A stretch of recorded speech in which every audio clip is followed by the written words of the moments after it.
ঐতিহাসিক সন্ধিক্ষণ।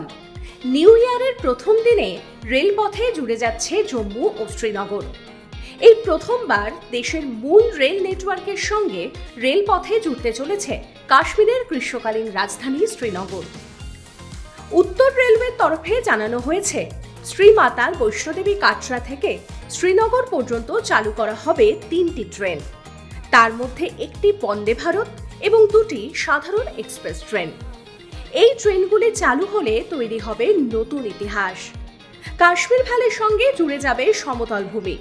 এর আগে শ্রীনগর থেকে বানিহাল, বারামুল্লা ও সাঙ্গালদান পর্যন্ত রেল পরিষেবা চালু হলেও দেশের মূল রেল নেটওয়ার্ক থেকে শ্রীনগর ছিল বিচ্ছিন্ন।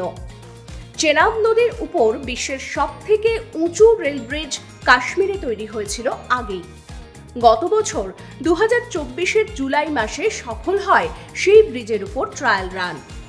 উধামপুর শ্রীনগর বারামুলা রেল লিঙ্ক প্রজেক্টের অংশ হিসাবে নির্মিত এই ব্রিজ দিয়েই দেশের মূল রেলওয়ে নেটওয়ার্কের সঙ্গে জুড়ে যাবে শ্রীনগর উপত্যকা।